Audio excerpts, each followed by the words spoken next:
Neste vídeo eu vou mostrar um câmbio aonde eu vou fazer uma manutenção nele, que ele será o câmbio que vai para o Fusca 75, que de vez em quando aparece alguma coisa no canal de polimento, às vezes uma pintura, alguma coisa assim, e ele está sendo feito uma reforma. E por que reforma? Porque reforma não é restauração, e as pessoas às vezes se confundem com a terminologia. Então aqui eu tenho um câmbio que ele é um 8x33, que é o câmbio escolhido que vai ser montado neste Fusca.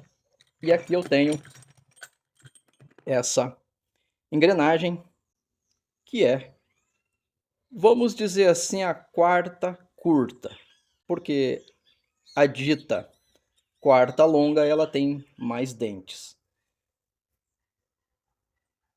E eu não sei se eu vou montar essa aqui, eu vou montar outra, ainda não sei. E neste caso aqui é um 8x33. Mas na desmontagem a gente percebe algumas coisas. Por exemplo, na primeira marcha a gente percebe que aqui não teve nenhuma fresa. Pode ver que aqui está todo certinho. E aqui na luva também não tem marcas de fresa. Ou seja, essa engrenagem ela ainda é virgem. No geral, o câmbio está bem bom e ainda tem os símbolos para quem gosta. E esse aqui é um câmbio que, ao que tudo indica, ele é um câmbio original, que ele tem as marcas da VW ainda. Como visto, esse aqui é um sincronizado e ele está bem bom. E aqui dentro ainda ele tem bastante freio, já que esse daqui ele atua como se fosse um freio na engrenagem, freando ela para você fazer o perfeito engrenamento e a perfeita troca de marcha. Diferente de coisas que a gente ouve na estrada, de pessoas dizer que você tem que colocar, um exemplo, da segunda para a terceira, você coloca a segunda, coloca no neutro e daí a terceira. Você não precisa fazer isso, porque quem faz isso para você já é essa peça. Então você tira da segunda e coloca a terceira, da terceira a quarta direto. Mas assim, sempre tem os mitos, sempre tem o pessoal que complica, entre outros.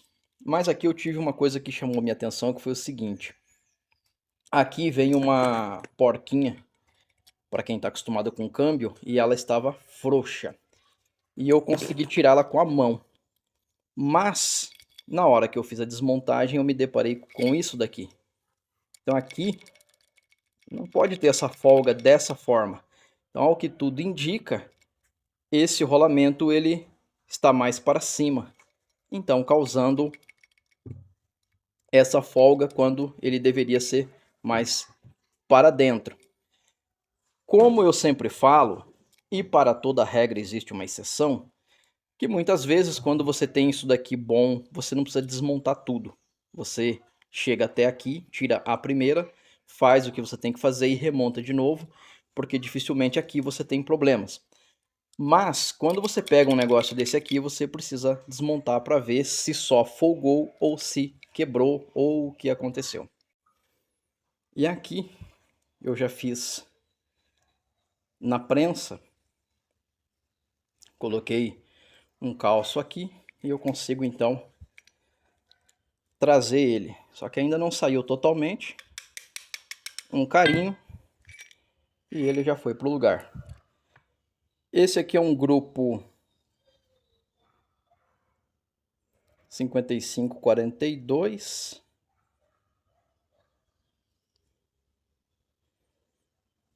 E depois eu vou ver se a coroa é par. E também tem um mito que se a coroa não for par, não for um casal, não vai dar certo. E isso na Brasília 78 a gente provou que não tem nada a ver. O importante é que aqui o pinhão seja a mesma fresagem da coroa. Sendo isso, vai funcionar, não vai ter problema de ficar roncando, uma vez que o que faz roncar o câmbio na coroa e no pinhão é o seu afastamento errado, e não se o grupo é par ou não. Aqui eu já percebo o seguinte: está perfeito quando eu coloco na mão e ali não estava. Provavelmente aconteceu o seguinte: quando folgou aqui e provavelmente estava rodando, então começou a ter aí uma vibração e as peças saiu da posição, como é normal da gente ver, e aí fica escapando marcha ou coisas assim. Apesar de que esse câmbio aqui, eu comprei ele de uma oficina, aonde trocaram o câmbio porque o problema era a embreagem. Aí o mecânico culpou o câmbio, acabaram vendendo o câmbio, aí posteriormente eu fiquei sabendo que foi porque o problema era a embreagem e eles culparam o câmbio. Mas a princípio o câmbio era para funcionar, uma vez que o sintoma não era de escapa-marcha, era de embreagem.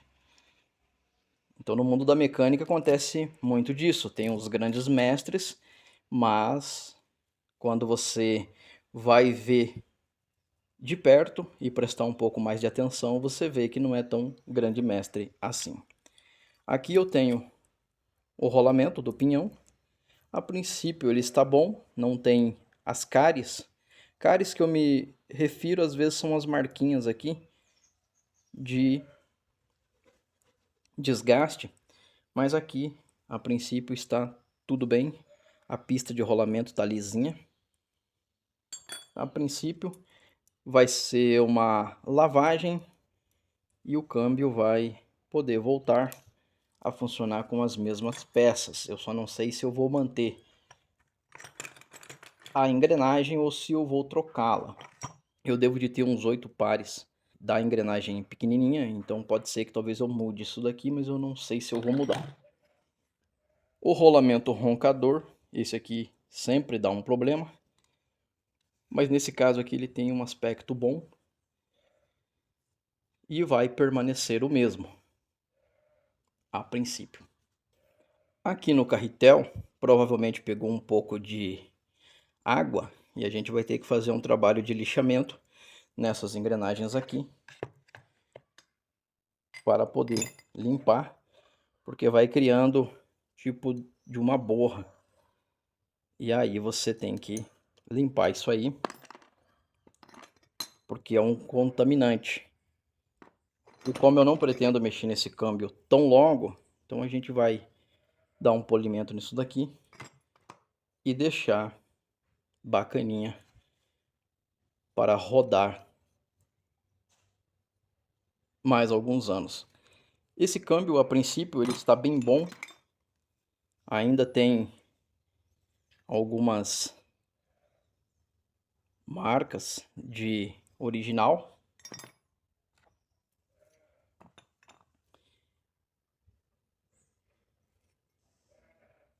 Então será uma revisão e a gente vai poder utilizar. Para você que gosta de símbolo, tem um bem aqui. É isso e não tem muito segredo. Aqui na planetária,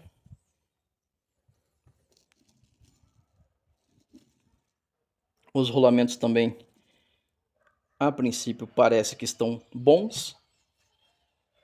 E a coroa também aparenta estar em bom estado, 8x33. E por que eu não vou montar 8x31? Porque o comando que vai ser do motor, o 327, ele vai ser melhor com esse câmbio aqui do que com o 8x31. Mas nada impede que a gente possa montar posteriormente. Que uma vez que você tem a peça, é possível fazer. Não sei se vai ser blocado, mas eu acho que não vai ter necessidade. Mas no decorrer eu me decido se a gente vai blocar ou não, mas eu queria poder blocar porque vai dar um pouquinho mais de tração para o nosso projeto. Então a ideia a princípio do Fusca 1975 é poder funcionar com câmbio 8x33, uma vez que o meu branco ele tem um 8x33 com um comando 290 e o carburador bijet, modificação bijet. Então a princípio agora a gente vai lavar essas peças, que esse é o primeiro passo, após a desmontagem, e aí na sequência eu vou mostrando para vocês um pouco da montagem do câmbio, que todos é igual, fez um, você consegue fazer todos, porque é tudo igual. Entretanto, muda às vezes uma situação igual a essa daqui, que a gente pegou com o rolamento afastado, eu achei que estava quebrado. E não, você não precisa de muita ferramenta mirabolante para fazer um motor ou um câmbio, mas é importante que você saiba o passo a passo, porque todos é igual. Não existe nenhuma diferença em você montar um 736, um 833, um 831, não muda nada. O procedimento é o mesmo, é igual você montar um motor ou bloco com um comando maior ou um comando menor, não vai mudar absolutamente nada porque as montagens são iguais. Agora, na questão de, por exemplo, uma taxa que você muda, aí você vai ter que encurtar uma vareta, aí você vai ter que taxar o cabeçote, porque às vezes você colocou um comando maior e um comando maior depende de mais taxa. Aí são ajustes. Mas a forma de colocar um cabeçote é igual, não tem. Apesar de que tem um monte de gente arrumando umas mirabolância, mas aí fica cada um com o seu cada qual. Mas de modo geral é sempre igual a montagem. Não muda muito, exceto no caso de um motor quando você vai fazer algo fora do original, que aí envolve cortar vareta, enquadrar balancim e por aí vai. Mas de câmbio, dentro do câmbio original, a montagem ela é sempre igual, não vai mudar. Eu espero que esse vídeo te ajude de alguma forma e até uma sequência de algum outro vídeo.